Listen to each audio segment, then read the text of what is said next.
चलिए साप्ताहिक current affairs देख लेते हैं। 5 सितंबर को राष्ट्रीय शिक्षक दिवस के रूप में मनाया जाता है 1962 से, क्योंकि 5 सितंबर 1888 को डॉक्टर सर्वपल्ली राधाकृष्णन का जन्म हुआ था। 1962 में ये राष्ट्रपति बने थे, तभी से छात्रों ने इनसे अनुरोध किया कि आपके जन्मदिन को एक यादगार दिवस के रूप में मनाया जाए। तो 1962 से राष्ट्रीय शिक्षक दिवस 5 सितंबर को मनाने की शुरुआत हुई। ये भारत के पहले उपराष्ट्रपति थे और 1954 में भारत रत्न इनको दिया गया था। हासन लोकसभा क्षेत्र कर्नाटक का लोकसभा क्षेत्र है। कर्नाटक हाई कोर्ट ने 2019 के लोकसभा चुनाव को शून्य घोषित कर दिया।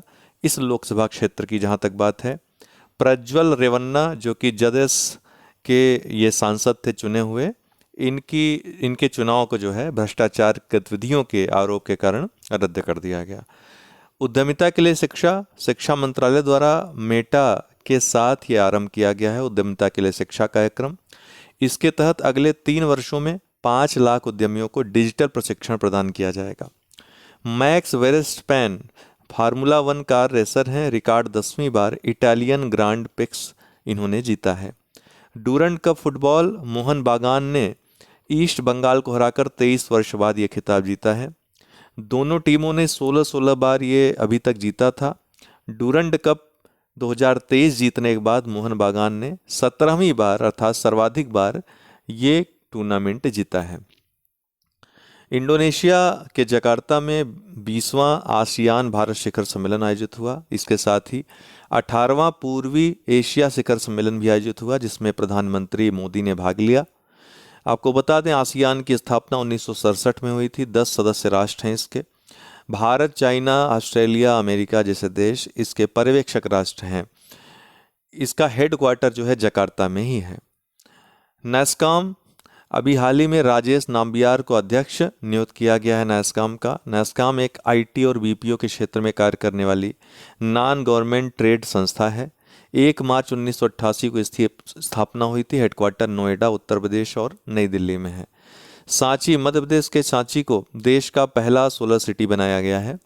उद्घाटन इसका चीफ मिनिस्टर शिवराज सिंह चौहान करेंगे। तो देश की पहली सोलर सिटी कौन बन गई है? सांची। हाल ही में G20 शिखर सम्मेलन के बारे में सभी जानकारी प्रदान करने के लिए लॉन्च किया गया मोबाइल ऐप, इसका नाम क्या है? तो G20 इंडिया इसका नाम है।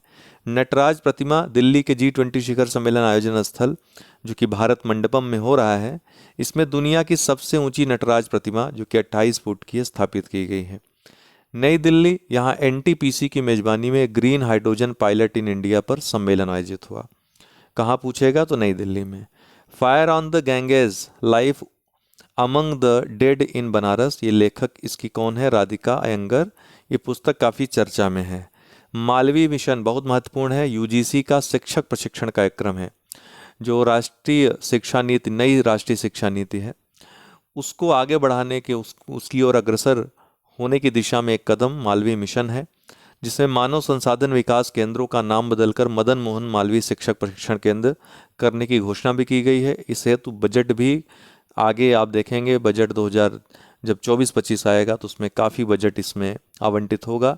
तो शिक्षक प्रशिक्षण कार्यक्रम है यूजीसी का, ताकि शिक्षा को गुणवत्तापूर्ण और उच्च शिक्षा को और ज़्यादा व्यावसायिक बनाया जा सके, रोजगारपरक बनाया जा सके।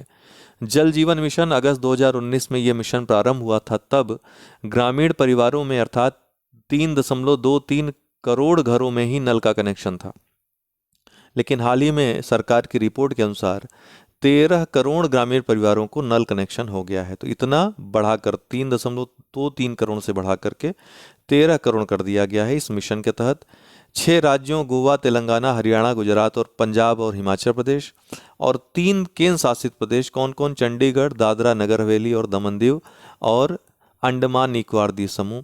इन तीनों में 100% कवरेज प्राप्त कर लिया गया है। यहाँ पर लिखा नहीं है, इसको हम PDF में आपको प्रोवाइड कराएंगे। तो चंडीगढ़ मैंने बोल दिया। पुदुचेरी, दमन दीव, दादरा नगर हवेली और अंडमान निकोबार द्वीप समूह, ये 3 जो केंद्र शासित प्रदेश हैं और 6 ये राज्य हैं। यहाँ पर 100% कवरेज अर्थात हर घर नल से जल वाला जो टारगेट है वो पूरा कर लिया गया है। मुंबई यहाँ मत्स्य पालन का राष्ट्रीय सम्मेलन आयोजित हुआ हाल ही में। तो मत्स्य पालन का राष्ट्रीय सम्मेलन कहाँ आयोजित हुआ? मुंबई में। ब्राजील में सर्वाधिक डेंगू के मरीज पाए जाते हैं और बांग्लादेश में सर्वाधिक मृत्यु हुई है डेंगू से पिछले वर्ष। ये WHO की एक रिपोर्ट आई है, तो ये दोनों ही फैक्ट याद रखिएगा। Doctor Navneet Agarwal national diabetologist of the year का पुरस्कार इनको प्रदान किया गया है, डॉक्टर नवनीत अग्रवाल को। हिटैची पेमेंट सर्विसेज, इसने भारत का पहला UPI ATM लॉन्च किया है। किस कंपनी ने? हिटैची पेमेंट सर्विसेज ने। Grab the bull by the horns, Jack ji का ये फोटोग्राफ है जिसको best photograph of the year का पुरस्कार मिला है 2023 के लिए। G20 शिखर सम्मेलन नई दिल्ली में 9 से 10 सितंबर ये आयोजित हो रहा है, अर्थात कल और आज। इसमें 9 देश आमंत्रित हैं। कौन कौन? बांग्लादेश, मिस्र, UAE, Netherlands, Mauritius, Nigeria, Oman, Singapore और स्पेन। G20 सम्मेलन आज जब समाप्त होगा तो इससे जुड़े संपूर्ण फैक्ट के लिए एक अलग वीडियो हम बना देंगे, उसमें चर्चा कर देंगे, क्योंकि G20 से प्रश्न प्रीलिम्स, मेंस और बहुत सारे फैक्ट आ सकते हैं। घोषणा पत्र जो जारी हुआ उसमें क्या है जिसको अपनाया गया, जो डिक्लेरेशन को अपनाया गया उसमें क्या क्या चीज़ें हैं, कौन नया सदस्य बना, बहुत सारी चीज़ें उसमें फैक्ट बनेंगे, उसको हम अलग से एक वीडियो में डालेंगे। गुजरात घोषणा पत्र, देखिए गुजरात घोषणा पत्र ये किससे संबंधित है, मैंने विस्तृत इस पर वर्णन किया था 8 तारीख के वीडियो में, 8 सितंबर के, उसको आप जरूर देखिएगा। तो गांधीनगर गुजरात में आयोजित 2 दिवसीय WHO पारंपरिक चिकित्सा वैश्विक शिखर सम्मेलन, जो कि पहला शिखर सम्मेलन था ये पारंपरिक चिकित्सा पे WHO का, गुजरात गांधीनगर में आयोजित हुआ। इसी में इस घोषणा पत्र को अपनाया गया। नोट करने वाली बात है कि WHO का वैश्विक पारंपरिक चिकित्सा केंद्र ये 2022 में जामनगर गुजरात में ओपन किया गया, WHO global centre for traditional medicine. नई दिल्ली, यहाँ 18वां G20 सम्मेलन के पूर्व one sun one world one grid पर सम्मेलन भी आयोजित हुआ। XRISM x ray imaging and spectrography mission और SLIM smart lander for investigating moon, ये 2 उपकरण मून स्नाइपर मिशन, जो कि जापान का तीसरा चंद्रमा पर भेजे जाने वाला मिशन है, इसके 2 पार्ट हैं, XRISM और स्लिम। इसको मून स्नाइपर मिशन कहा जा रहा है, MSM। इसकी कुल लागत $100 मिलियन है। 7 सितंबर 2023 को इस मिशन को जापान ने लॉन्च किया। आपको बताएं कि मित्सुबिशी हैवी इंडस्ट्रीज के H2A लॉन्च व्हीकल नंबर 47 से इसको लॉन्च किया गया। जापान के सबसे बड़े अंतरिक्ष केंद्र तनंगाशिमा अंतरिक्ष केंद्र से इसको लॉन्च किया गया। जापान की जो अंतरिक्ष एजेंसी है JAXA का एक बड़ी उपलब्धि होगी अगर चंद्रमा पर यह सॉफ्ट लैंडिंग कराने में स्लिम को सफल हो जाता है। तो XRISM जहां पर एक स्पेक्ट्रोग्राफ की तरह दूर से अवलोकन करेगा चंद्रमा और ब्रह्मांडी विकास का, वहीं स्लिम ये लैंडर है, smart lander for investigating moon, चंद्रमा पर सॉफ्ट लैंडिंग करके वहाँ से जानकारी लेगा। आपको बता दें जापान अगर ये लैंडिंग कर जाता है, सॉफ्ट लैंडिंग कर लेता है, तो चंद्रमा पर सॉफ्ट लैंडिंग करने वाला 5वां सफल देश हो जाएगा। रसिया पहला देश था, फिर अमेरिका बना, फिर चाइना, उसके बाद भारत अभी हाल ही में चंद्रमा पर सॉफ्ट लैंडिंग करने में सफल रहा और 5वां जापान हो जाएगा अगर ये सफल रहता है। जापान का यह तीसरा चंद्रमा मिशन था। 1993 में हितेन को जापान ने लॉन्च किया था, सफल रहा था ये मिशन। 2007 में कागुया को लॉन्च किया था, ये भी सफल रहा था। मित्सुबिशी हैवी इंडस्ट्रीज के H2A लॉन्च व्हीकल नंबर 47 से इसको लॉन्च किया गया है। जापान का जो सबसे बड़ा अंतरिक्ष केंद्र है तनंगाशिमा अंतरिक्ष केंद्र से इसको लॉन्च किया गया है। चंद्रमा पर लैंड करने वाले जो देश हैं अभी तक, सबसे पहले रूस ने लैंडिंग की, सॉफ्ट लैंडिंग, फिर USA, फिर चाइना और फिर भारत ने। ठीक है, 5वां जापान हो जाएगा। लेकिन चंद्रमा पर सफल अभियान मिशन भेजने वाले जो देश हैं क्रमशः सबसे पहले रूस, फिर USA, फिर जापान, फिर यूरोपीय स्पेस एजेंसी, उसके बाद चाइना और छठा देश जो है वो भारत बना था चंद्रमा पर मिशन कामयाब करने वाला। ठीक है, सॉफ्ट लैंडिंग अलग है और ऑर्बिटर मिशन अलग होते हैं। 19वें एशियाई खेल ये हांगजू चीन में 2022 में आयोजित होने वाले थे, कोविड कारणों से नहीं हो पाए। 2023 में आयोजित होने वाले हैं। त्रिशूल ये भारतीय वायुसेना का वार्षिक अभ्यास है। लेह से लेकर राजस्थान तक वेस्ट कमांड में इसको ऑपरेट किया जा रहा है। चेन्नई, यहाँ स्ट्रीट चाइल्ड विश्व कप T20 का आयोजन होगा। वर्ल्ड जो क्रिकेट टूर्नामेंट होने वाला है, विश्व कप होने वाला है, उसके ठीक पहले।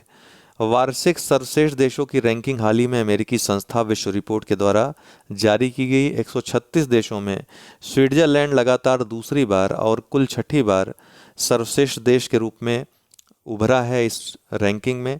कनाडा दूसरे स्थान पे है, स्वीडन तीसरे स्थान पे है। भारत 136 देशों की सूची में 30वां सर्वश्रेष्ठ देश है।